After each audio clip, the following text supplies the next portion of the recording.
you've made it this far in your business, you are definitely taking action. You're getting your marketing knocked out, and you're actually getting some of the key things put together that create the opportunities for you to go out there and make the income in this business that so many people are attracted to.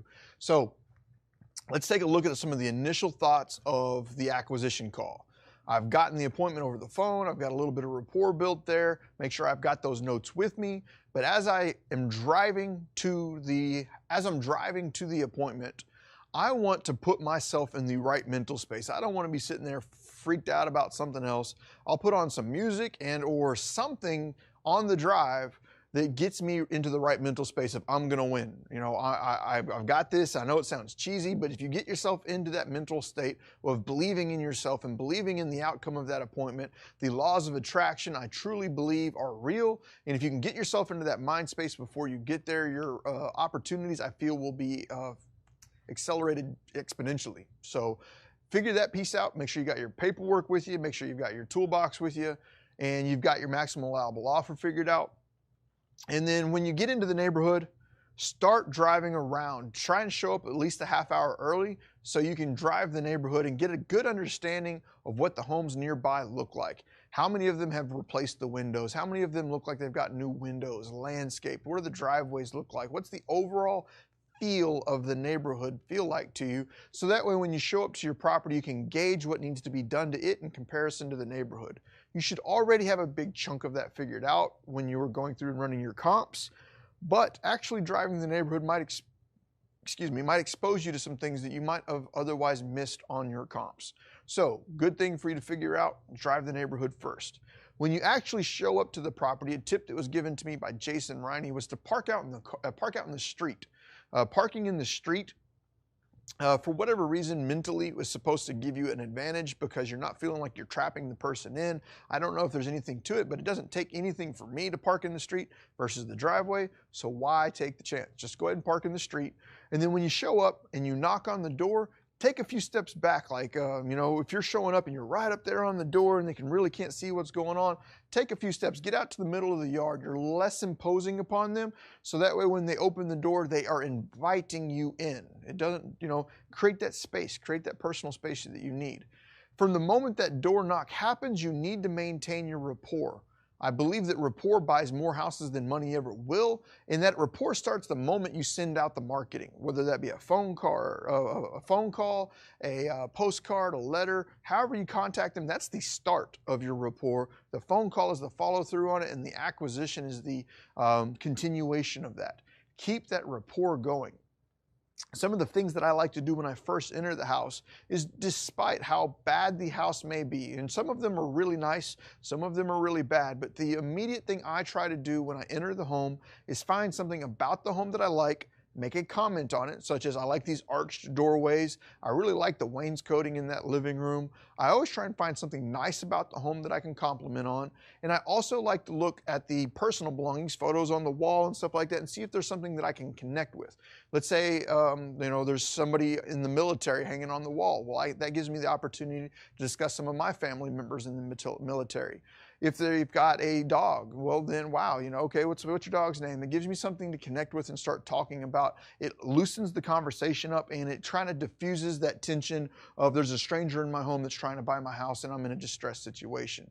It helps those types of things move forward and calm the nerves. So after I'm going through and I make some of those initial comments, get some of the initial conversation out of the way, I will ask for permission to take pictures and videos of the property. I always want to ask for permission because by doing so, that is going to create a, I don't really know. Ignore that whole part, but ask for permission. Just do it because it's going to be good for you. Say, hey, do you mind if I take a real quick tour around the house and on the outside of the house so I can get some pictures and video? And they're almost always going to say yes. And what happens from time to time is they'll say, yeah, go for it. Just go ahead. I'll be right here. I always want that seller to go with me. That was something that Grant taught me back in the days. Like, I always want that seller to go with me. And I would say, hey, hey, seller, I understand that, but if there would be any chance you could come along with me, because I'm going to have some questions as I'm moving through the house that would be easiest to address while you were there. So if you don't mind, would you give me that tour? And then as we're going through the inside of the house, this is a tip from Grant. He'd have his flashlight with him. and he would just start going through the room, and he'd hit his flashlight on the things that he saw in the room that needed repair. He wouldn't even talk to the seller about it. The seller knows it's there, and the seller would see that you're acknowledging that it's there. And the second that your flashlight hits the crack in the wall, the seller would often fork over the information themselves, say something along the lines of, oh yeah, I think there's a little bit of a foundation issue. I haven't had it inspected yet, etc. Or, you know, like he hits the fan that's missing a fan blade. He doesn't have to say anything about it. The seller knows that the fan blade's missing, but the seller is going to see that he sees it, and it keeps that seller in the state of mind of, yeah, my home does need repairs, without you having to come through and just beat the homeowner up about the house. I've seen other investors do that, going, oh, your house is a piece of crap. It needs this, it needs that. I don't think that helps build rapport. And if you can get in with the seller and you approach it and you do it in such a way that it makes it obvious that yes, that the home needs repairs, but you're not tearing them up about their house, it's going to help you go a lot further in this business. So as we're going through, some of the things might say, you know, the homeowner will be like, oh, I got a quote, it's going to cost $20,000 to replace the roof. You know, I would mention like, oh yeah, I know the, you know, the roof needs to be replaced, but I've been a professional in this industry for quite some time, and I've got some strong connections that can get those done pretty cheap, so I'm not too worried about that. So we'll just continue going through that conversation as we go through the inside and the outside of the house. Some of the primary things that you're going to want to look at inside the house are foundation issues. Some of the key indications of foundation problems are going to be noticed around doors and windows. You'll see the sheetrocking cracking and or the interior coverings starting to crack around windows and doors. If you're starting to see significant signs of that on the outside of the home, you will likely see transitions and or shifting in the outside of the home around windows and openings and or the corners of the house. Try and keep an eye out for issues on foundation. Having a level with you should give you clear indication of that. Other things would be plumbing issues. You know, how old is the hot water heater? Other things that I can get more and more in depth on as you get further into this, but we'll have an inspection section on the Academy where you can go look through all that. But you're going to want to look through, you know, does it have cast iron piping? Most of the homes built in the 70s have cast iron piping on it. If it does have cast iron piping and it does have foundation, is that all centrally located around a bathroom or a kitchen? Is that a potential sign of a cracked pipe underneath the house? I'm probably getting a little further down that line than I should, but if there's foundation problems, there might be plumbing problems underneath the house as well. Hot water heater, how old is the air conditioning system? I want to look at and get pictures and video of the hot water heater, or of the water heater, of the air conditioning system inside and outside units. It might be up in the attic. I'd still like to get a picture of that if possible, if it's easily accessible. I want to get pictures of all the kitchens, bedrooms, bathrooms, detailed pictures of the kitchens and bathrooms. I'm going to want to get pictures of the living rooms, dining rooms, any of the rooms inside of the house. I want to find the electrical panel, and I want to get a picture of the electrical panel. Also a location of the panel, not just the location, but I'd like to get a good solid picture of the panel so I can see what brand it is. There are several panel types in the industry that are well known for being fire hazards, and they are flagged in inspection reports a lot. So some of them are Federal Pacific. Another panel type would be Zinsco.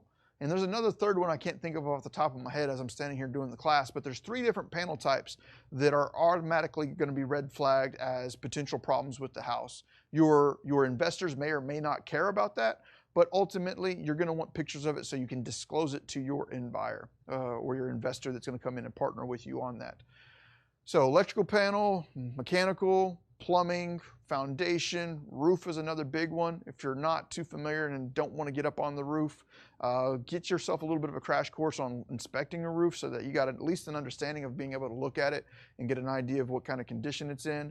And then overall the cosmetics of the house, you know, if there's been an addition done to the home, document and record that somehow through your pictures and notes. If there's been a garage conversion, you need to notate and do that. Anything abnormal about the property, the fence is falling over or the driveway has sunk in, you're going to want to need to document that with pictures.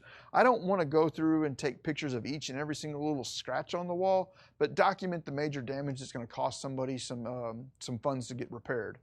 If I back that up a bit, I also like to record video, and I do that while I am speaking into the camera. I'll walk room by room, take a full 360, and notate anything I notice. It smells funky in here. I won't do that with the homeowner sitting there, but I'll take a video towards the end. You know, it smells funky in here. the window's cracked, it's missing a ceiling fan, and I see some signs of foundation. The bathroom, the tub's got rust in it. There's all kinds of problems in the bathroom. There's known termites over here. Whatever the problem might be, garage door opener's broke. You know, I'll go through and I'll take a short video. Try and be conscious of how fast you're moving. You don't want to make these people, you know, dizzy watching your video, but go through and watch that. And a side note is if you upload it to YouTube, in the YouTube settings, there's a video stabilizer option where YouTube stabilizes your video for you. That's a little side note that helps out a ton. But get those videos and pics. And then what I would do is I would send those videos and pics to my investors/buyers, and they would more often than not be able to select the property based upon those pictures and videos without even walking the property. And I had several repeat buyers that would just be like, yeah, I'll buy it, I'll buy it, I'll buy it. So get good videos and pics. After you get through walking through the property with the seller, it's time to kind of sit down and start getting to business. One of the things I try to do is establish some level of credibility by having my credibility packet with me. I mentioned that in the previous preparing for the video course, but that packet helps me out in a lot of different ways so I can establish my career path in this industry. I can show them that I've got extensive knowledge in different areas. I can show them testimonials of previous buyers if I have them. And I like to be able to get started and moving in that direction. I always try to approach as the educator first. I don't like coming in there and just being like, hey, I'll buy your house for a massive discount and I'll turn around and sell it. I try to find a solid solution for the seller that provides them with the best possible outcome for them. Not always, you know, going in there and saying, hey, you know what? There's only one option for you, and that's to sell it to me at a discount. That's not really doing any service to anybody. And if there's obviously a solution that is a better fit for that seller than me, I'm going to bring it up. So I'll go through and I'll start educating. It's like, okay, this is what a retail sale would look like. You know, this is what it would look like working with a real estate agent. Here's another option. You know, if we had to go through these based upon the amount of equity you have in your home right now, we might have to consider a short sale. Let me explain to you what a short sale is and how that works. And I personally do not do short sales, but I could refer you over to someone that does. But you know what? You know, this might be a different option. What I try to do is put together all the options that I see that seller could potentially have and kind of lay them all out there in front of them, not lay them all out there in front of them, but kind of go through and say, you know what, you possibly could sell this one on the retail market and net, you know, probably around 92 to 93, or there's a chance you could probably sell it with me right now and net around 86, but get it done in the next week and a half versus the next 90 days. Seller might look at it and say, you know what, I'll go ahead and take the fast sale for the short discount. So I try to educate and then get the seller to self-select from there. Once again, this is my personal style. Your style will differ from mine. That's how I like to approach it. I feel comfortable in standing there in front of the seller and being able to pull the transaction down ethically, and I still make money. I don't need to lie to the seller to get them to sell me their home. I think if you're doing that, you're being fraudulent. So be legit with the people. If they're asking you questions, give them honest answers, and you know, if they like you, they'll work with you. When you're dealing with the seller, head, heart, and gut. It's basically three decision factors, three decision lanes that most people fall into. They either make their decisions with their head, their heart, or their gut. And they kind of move through those three different things. Head people are typically really logical. They're going to want to see facts and figures. Heart people are dealing more with emotions and stories. And gut, they can be both. And you really just, the gut people, they got to like you. If they don't like you, they're not going to do business with you. It doesn't matter what you say or what you do. They're just not going to do business with you. So being likable is a key quality to acquisitions. But most people are going to make their decisions left brain, right brain, head, heart. So looking at those two, what I would say is as you're going through and you've had these conversations walking around the house and you're going through and you're kind of pulling some of the rapport out, you should be able to establish as you're walking through, are we dealing with a data logical person or are we dealing with an emotions feelings person? Depending upon those two things will depend upon how I tailor my approach moving forward. I do try, and I keep referencing back to Grant, but if y'all are not watching Grant's videos and y'all are not seeing Grant's stuff here in the Academy, y'all are doing yourselves a massive disservice. He also does Grant Teach Me Somethings on our YouTube channel. For those of you that haven't seen our YouTube channel, it's propelio.tv or youtube.com/search for Propelio. So, I mean, all that to be said, though, he has a weekly show on Wednesdays at 11 a.m. called Grant Teach Me Something. And he's not up there doing sales pitches and stuff. He's actually teaching some solid information for each and every one of y'all to absorb. So go out there and check him out on YouTube. For those that haven't seen Propelio TV, I do have a show on Monday mornings at 11. And there's plenty of other people with their shows on Propelio TV as well. And you can get nothing but massive value out of that. Don't forget about that. Go check that out. But one of the things that Grant taught me, he was a mentor of mine when I was getting into the creative financing side of this business, was establish right up front when you're dealing with these people that, hey, this is a business decision. And the reason he says that, and I'll explain some more about that, and he says it far better than I ever will, is if I am going in there and I'm saying my goal is to help you, then it's very hard for the seller to understand whenever they ask for a 2-year lease back why you wouldn't do it, because you would be helping them.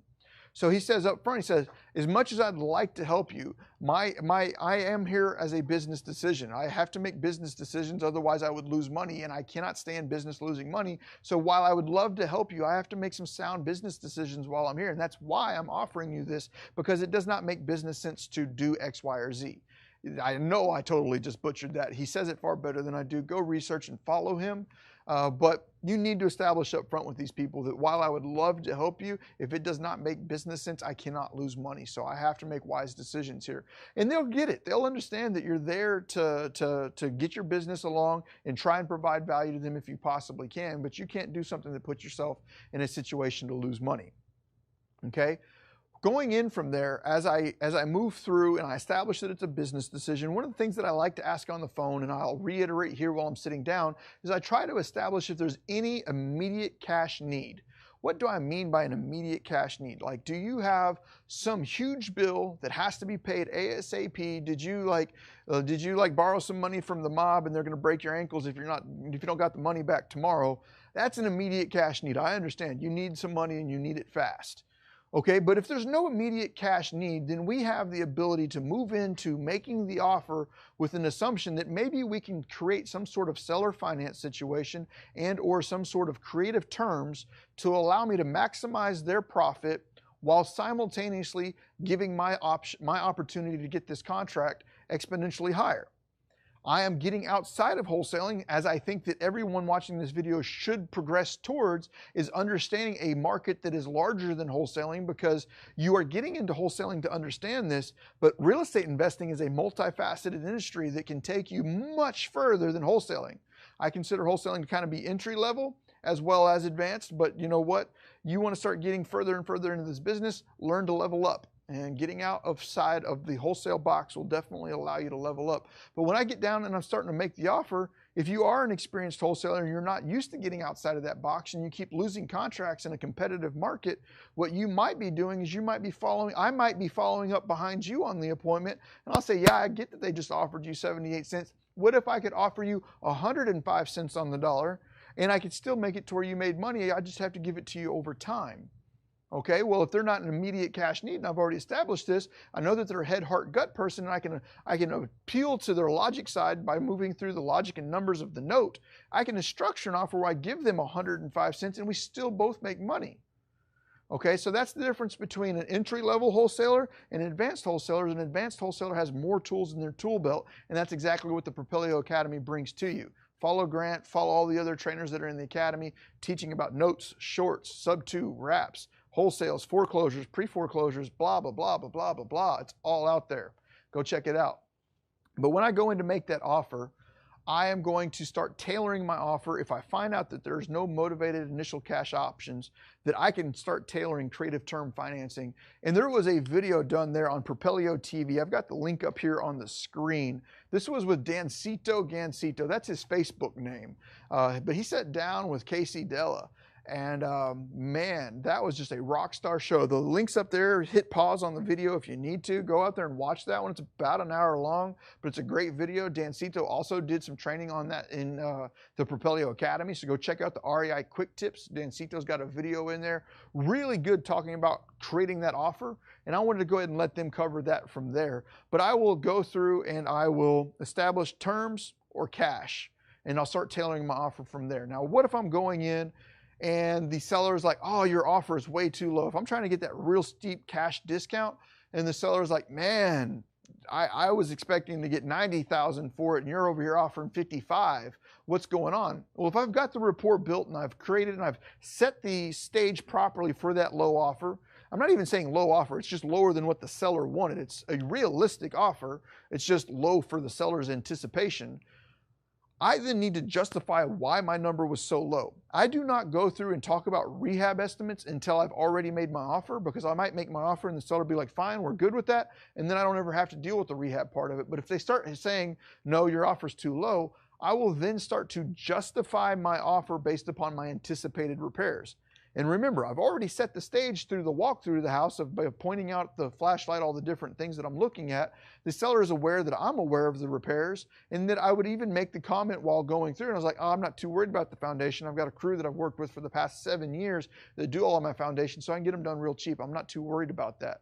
Well, that preps the stage for if I'm having to sit down and argue my rehab costs, and I'll be like, oh, I've really got $28,000 in repair costs set on this house, and that's even at my prices. Like if I was to, pull out of this and I didn't have my crews doing it, retail market, I'm probably looking at $45,000 to $46,000 for these repairs, because I've already got my crews set up and ready to go on this. And that also sets the stage of reality, because it is a reality that if the seller was to try and make these repairs on their own and go out and resource it, they wouldn't be able to do it for $28,000. The only reason I'm able to do it for $28,000 is because of the network that I've created around me. So additional things I'll do, especially with someone that's a logic person, a head person, I would then present them with a spreadsheet, and I would start going down that spreadsheet with them with pen and paper. I'd give them like a little spreadsheet, pen and paper. And I'd say, how much do you think it's going to cost to replace the roof? Because the roof's 18 years old and it shows signs of wear. How much do you think it's going to cost? All right, if they write down a number that seems feasible, I'll write it down with them. If they say a number that's extremely low, I would then have to pull up Google and be like, how much is the average roofer cost, blah, blah, blah. And I would then use that data in front of the sellers so they realize that I'm not just arguing with them. Here's several resources saying that the average roof is going to cost $5,000 to fix on this house. I will then write that down. If they're a little bit over, I'll leave it there, because that saves me from having to argue about other stuff that they're a little bit under on. If they're grossly over, I'll probably pull them back into the lines of reality, be like, no, that's a little high. I think really we could probably get that done for about 8. Be honest with them, pull it back down, and keep going through that. And what they might start realizing is that while they were just sitting there thinking about it, like it seemed like they could get it done for 15, but as they really start putting the numbers together, they'll be like, oh, well, it probably is closer to the 28 that he was saying at his price, and you can get the contract from there. So they're going through there. That rehab estimate should help you pull through, and I always give them the paper, and I'll hold a piece, they'll hold a piece, and I'll have them write it down, because the act of them writing it down helps them commit it to a reality. It just keeps pushing it through. Next thing that I'll go through and do after that, if the rehab estimates were not enough to get the deal across the table, I will then start looking at net sheets. What do I mean by a net sheet? I'll hand them one, I'll hand me one, and I'll say, what does the retail sale on this property look like sold with a real estate agent? What does this sale look like being sold with me? All right, you can sell it with a real estate agent for 100, you can sell it to me for 88. Well, if we start looking at me at 88 versus the agent with 100, we'll take the agent. We'll back out real estate agent's commissions. We'll carry out holding costs. You've had to hold this for 3 months. That's electric, water, taxes, insurance, house payments. All of that is coming out of your net. So if you have to hold that for 3 months, there's 100,000 minus 3,000. You're down to 97. We've got to back out agent's commissions at 6%. We're down to 91,000. And then we have to back out any potential contingencies on contract. Let's back out another $500 plus title fees, plus inspection, plus this, plus that. Now we're down to $84,000 net. I'm just throwing a number out there, but this is what the net sheet does. And then I go over there and I look at my offer. And I was like, I might only be offering 88, but you have no agent's commissions. I'll pay title fees. You have no inspection reports. You have no surveys. You have none of this. You have none of that. And your net on the deal is going to end up being, if I pay 88, you'll walk away with 87 because you have to pay taxes. Well, you actually ended up making 3,000 more going with my offer and getting it done in 2 weeks versus going with a real estate agent and getting it done in 3 months. This is no hard given facts. I'll tailor that conversation from person to person based upon the market and the actual conditions there. But that is what a net sheet does. And that helps me work with that logic person and getting them to see the numbers that I'm offering and why that I'm offering them. If I have somebody that's working through their head, I will start working with them more about the story of the remodel, of what I'm planning on doing with the home, asking them their opinion. Like, do you really think I should open this wall up? Or, what about this laundry room? Would it be better if I push this back? And I'd get them to start seeing the vision of what I'm trying to accomplish with that home. So head versus heart. Gut, it's kind of a catch or hit or miss. You're going to, are you likable? That's kind of where the gut comes from. As I go through all of that, if they are still not willing to come in and give me the property at the price point that I personally want to purchase the property at, because remember, I told you, I started out as a remodeler and then I went into wholesalings to establish a more deal flow for my remodel business. If it gets to a point where I'm going to have to offer more than the house and what I'd be comfortable for as a remodeler, I will then start prepping the seller for bringing my price point up and talking about wholesaling. I'll give you a real quick rundown on what I might do there.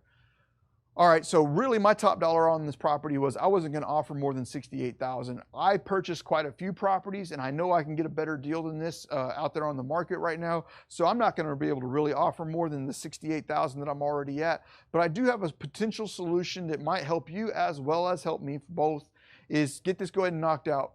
What if I could offer you $72,000 right now, but instead of me buying it personally, I would either partner with another investor here locally to purchase it together, or I would just bring them in, and if they agreed to pay, let's say $73,000 for it, would you allow me to contract it for $72,000 and make $1,000 for the effort of getting this other person involved? And they're almost always going to say yes.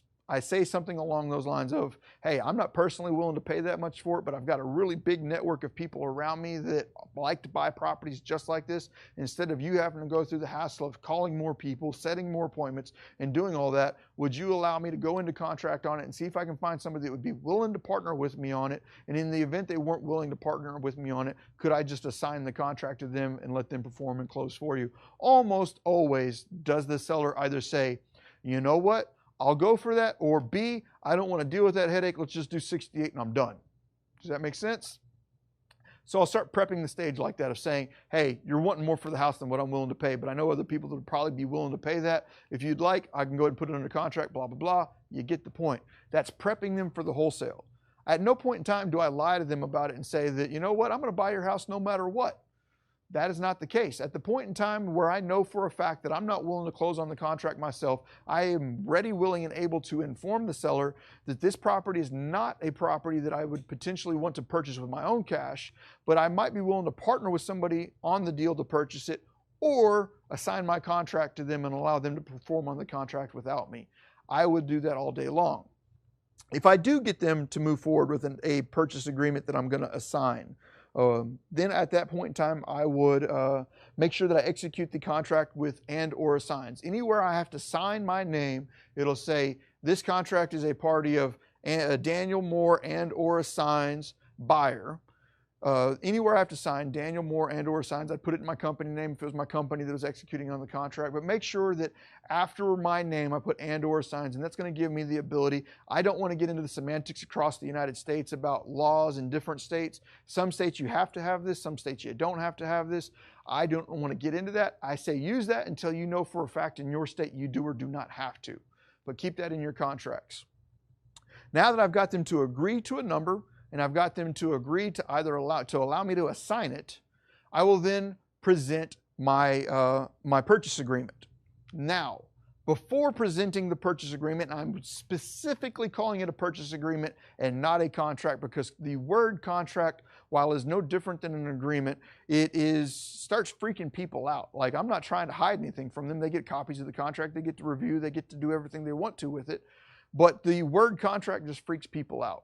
So before I ever bring any paperwork out whatsoever, I will reiterate the terms of the agreement right there verbally. Okay, so you've agreed to sell me the property for $68,000 with a 3-day option period and a 30-day close. You're agreeing that I'll place $1,000 in earnest money deposit with the title company. You are agreeing that I'll get the refrigerator, and that you'll pay everything including taxes and liens, and I'll pay title and closing costs. Is that what we're agreeing on?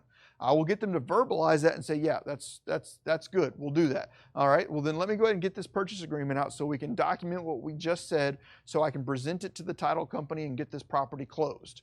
Okay, that's what I'm going to do. I'll pull it out. I was like, all right, so we'll say 100,000. I'm going to put that in here, and I'll let them watch me fill it in. There's 100,000. There's a 3-day option, and they just watch me fill it in, and then I'll present it to them, and I'll let them go through it, get everybody to initial, get everybody to sign. Boom, my agreement's done. I always make sure that the agreement is signed before I ever present it for a signature. Does that make sense? Okay. Some of the key elements of the purchase agreement are going to need to be your sales date or your close date. Is time of the essence? If I have a sale date, is that held and firm?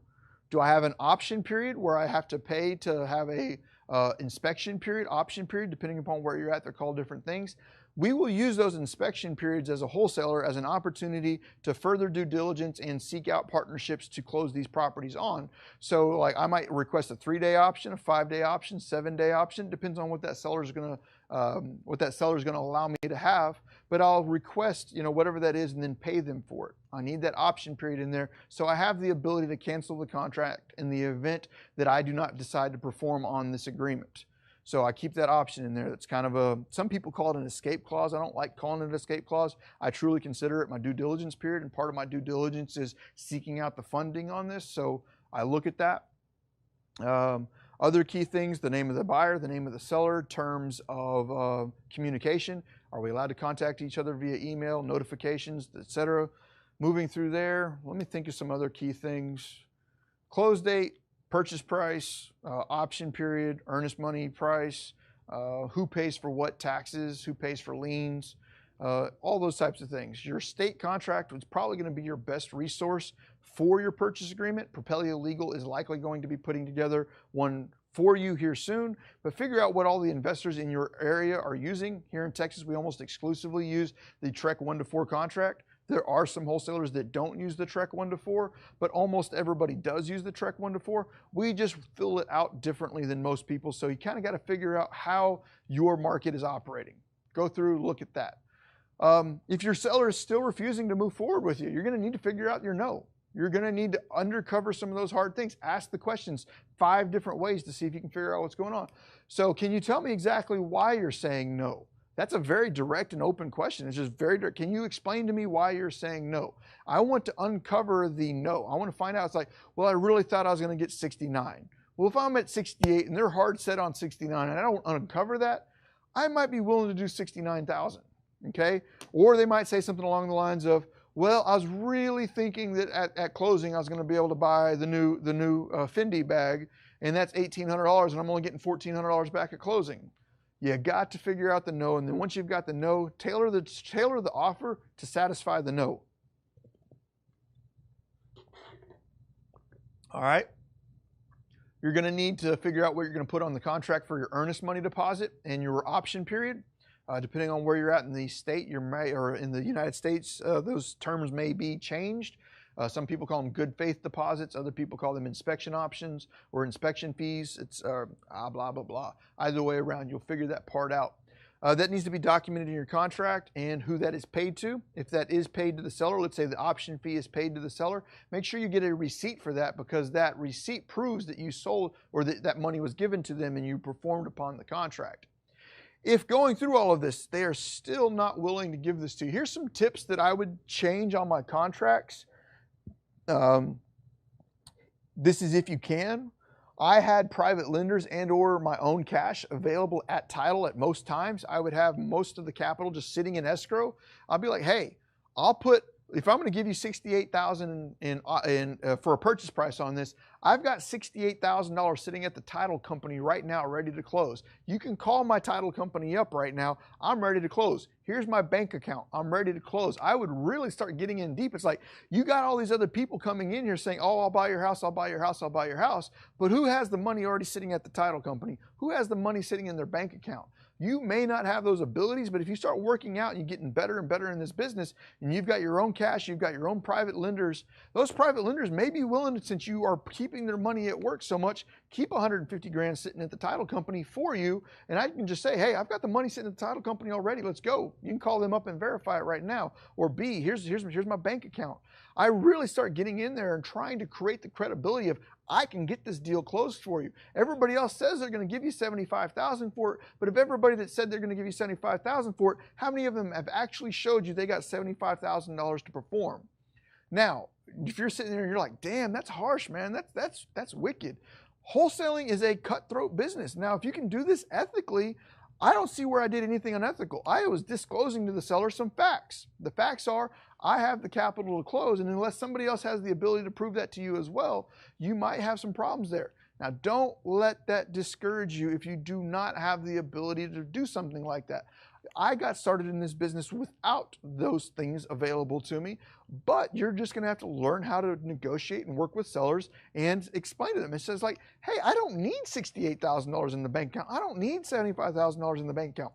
I can talk to my partners right now and they got $73 million sitting in their bank account. What's in my bank account's not that important. I'm an employee of the company. I work in these partnerships.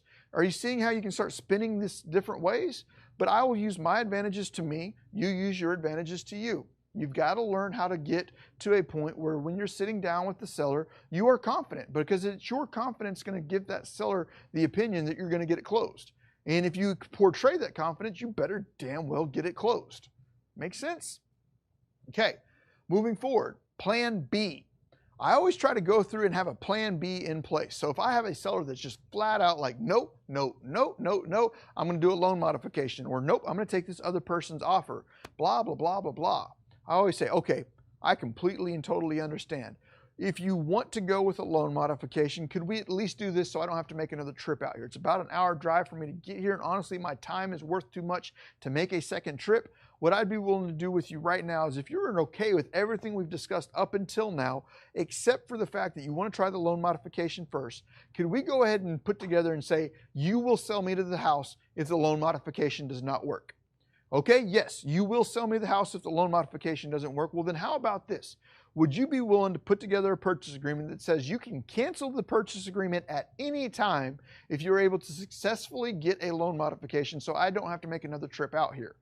Boom, you'll get them to sign the contract. Whatever that plan B is, get that plan B and basically write that into the special provisions of the contract stating, I will cancel the contract in the event you are able to execute on X, Y, or Z. Boom, it solves their problem, solves my problem, I get the contract. Some other things I'll look at is the give me a second chance. You'll have points where you're going to work with the seller and they've already got booked out 5 appointments for the day, and you know that you're the first appointment. I prefer to be the first appointment or the last appointment. If the first appointment comes in, that gives me the option to get it under contract before anybody else gets there. And in the event that that seller says no to the first one, second one, and third one, I'd much rather be the last one, because once they get to the last one, they already know everyone else's offer, and I have the best opportunity of getting the deal closed. So I always want to be the first or the last appointment. But I'll always do and go through and do what I call give me the second chance. Hey, looking at this property right now, I know I'm offering $68,000. I don't have solid repair bids, although I'm experienced in this business and I've done a lot in this industry. I consider the house repairs to be around $28,000. Now, I also believe that the retail value on this property is going to be around $115,000 when I'm all said and done.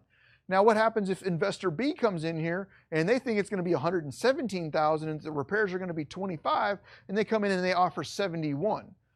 I understand that they might be offering $3,000 more for me. If you'd be willing to give me a second chance, give me the chance to come in and at least match their offer. I don't want to lose doing business with you for nothing more than $3,000. Let's get in here. Let's get this deal done. I feel like you and I got some rapport building together. You know I'm credible. I can get this deal closed. If someone does happen to offer a little bit more for me, give me the opportunity to match their offer, at the very least beat it by $1,000. Give me that opportunity to come in. Well, what happens if they come back and be like, why don't you just offer $71,000 right now? And I'll be like, well, because I really feel solid at $68,000, but if you want me to do the $71,000, I'd gladly do it. Just give me, 24 hours to get my contractor in here and knock it out. Just do whatever you possibly can to get that seller to go through and agree with you on it. Because if it's not you, it's going to be the very next person. And, I would much rather I'd much rather be the one to buy it for 71 than the one that lost it for 68. Does that make sense? Okay. Out of water. Another option you could possibly do is, if you've got a seller that is really tapping on the brakes and they're wanting a number that's higher than what you'd be willing to pay, but in a number where you still think it'd be worthwhile, is, let's say I was offering 68, the seller was wanting, let's say, 78. and I really think that I might be able to get this assigned at the 80,000 mark.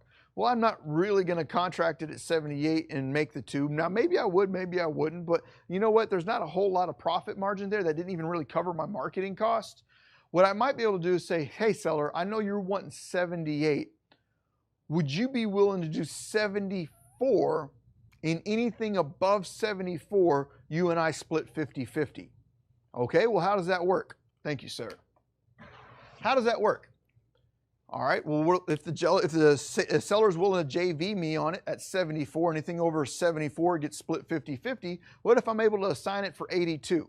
Well, at 82, that ends up being an $8,000 spread. I now made 4 instead of 2, and we're still moving on. Or even if it was at the 80, and I JV them at 74, that's a $6,000 with a 50-50 split. I made 3 instead of 2, so I made an extra $1,000.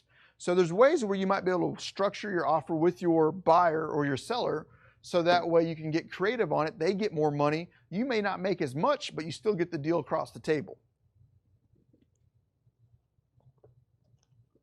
Okay. Here's another one. This one happened more than once. High-low bids. You'll show up on these seller appointments where the seller has appointments stacked up throughout the day. I'm showing up to the appointment, the other investor's coming out, and the other investor that's coming out is somebody that I actually know and do business with on a regular basis. Well, as they're coming out, hey, Mr. Somebody, how are you doing? What kind of offer did you make on it? We're friends. He said, I offered $71,000 on it. I was like, all right, does that seem like a fair offer? He's like, yeah, it's a pretty fair offer. And I was like, all right, well, you know what? How about this? I'm the last appointment of the day. I'll go in there. I'll make a real fast offer, and I'll just come in at 62. It's obviously much lower than yours. And if they go with you, would you be willing to partner up with me on the deal and we both work together? So instead of me, going in there and competing, I'll go in and offer 62. And when they say, no, there's no way, I've already got an offer at 72, I can be like, well, if somebody offered you 72, I'd take it. If it's a good offer, take it. Boom, it increases the odds of them getting the contract, and we can partner up together. Does that make sense? Not doing anything shady. If the property is a fair offer at 72, instead of me trying to come in and offer, 73, which is bidding it up to where it doesn't need to be, or no matter what, just work together, get the deal knocked out. So other options that you might be able to perform upon is if we have a property where let's say it's in really good condition, it doesn't need a whole lot of repairs, you feel like you can get on and off the market in a relatively short period of time where, you don't have a lot of time committed, you don't have a lot of risk involved. And let's say I know for a fact that this property will sell for $100,000 on the MLS all day long. I'll have 6% in commission fees. I'll have a little bit of holding costs, a little bit of XYZ. And let's say the potential net on it is, let's say, 88,000. Well, if I'm looking at 88,000 as a potential net and the seller is wanting 78, my offer was 68, what I might be able to do is say, you know what, I can give you 78, but would you give me 6 months to do it if I give you 10,000 down now? Well, 10,000 down now, this is just throwing some ideas out there. I don't even have to do 10,000 down. I can do no 1,000 down. But if I know the seller needs 10,000 fast and furious, I can say, well, you know what? Here's 10 grand up front. You sell me the property subject to. I will then take the property and sell it on the MLS for a quick sale, get it sold at 100, and that leaves me making 10,000 on top of the 10 that I put in on the deposit. Does that make sense? I was offering 68, they wouldn't take it. They wanted 78. Their payoff was 68, so they would have netted $10,000 at the sale of the house. They wanted that 10 grand. They wanted 78,000. Well, if I could give them 10,000 at closing, purchase the property subject to, turn around and list it for 100, net 88 at the sale. Well, if I'm into it for 78, I net 88 at the sale, I make that 10,000 between, and there's another creative way of upping your offer using alternative investing strategies like sub-2 sale.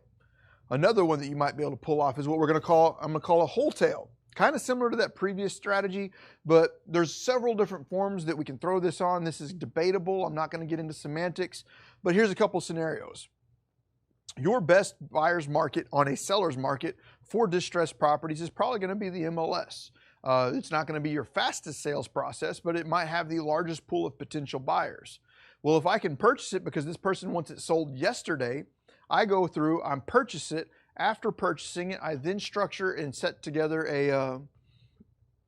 get a cleanup crew to just go in there and remove all the trash from the house, list it on the MLS. that is going to be the best possible option I have, and it gives me a longer time frame to work with. Let me throw out a separate scenario, though, that many of y'all may not be aware of or think of. Getting it at a discount and not sell it to an investor. Get it at a discount and sell it as is to a cash owner occupant. Okay? Where I see this functioning, like you've got high-end prices, you got medium prices, and you got low-end prices. This works well in the low-income market. You're going to have a demographic of people potentially in your area that have a significant resource for liquid cash. They are very frugal and they collect and save all of their money. This might apply to many different demographics. Look at your community and see if there's a demographic that fits this mold, but they are a very frugal community that has access to cash. They save, save, save, save, save. They don't go out and spend money on things they don't need to spend. Well, they've got $40,000 or $50,000 available to them in cash, and all they want is to be able to purchase a home they can afford in the neighborhood they want to be in. Well, if the neighborhood they want to be in is your neighborhood, and your neighborhood is on average $100,000, but they've got $50,000 saved up, they would be willing to pay $50,000 for your house, even though it needs a whole lot of work, because they know that they will do the work themselves and not have to pay the $100,000 for the house. So if I go into these low-income areas and I can get a property under contract and I know that there's demographic likes to live in this area, I can then contract the property, secure it, get it at a discount, and then find the right owner-occupant buyer that will come in and purchase it with cash and would be willing to pay more than your average investor because their intention is to fix it themselves, not hire contractors and live there for the rest of their lives. That's a totally different model. That was something that was introduced to me by John Susi. And by learning that and going through and doing that, I was then able to capitalize on these low-income leads that I would have otherwise had to have offered so significantly discounted that I would have never gotten contract. But by understanding that exit strategy of retail buyers purchasing cash gave me the opportunity to implement that strategy and yet again extend my marketing leads even further. Okay?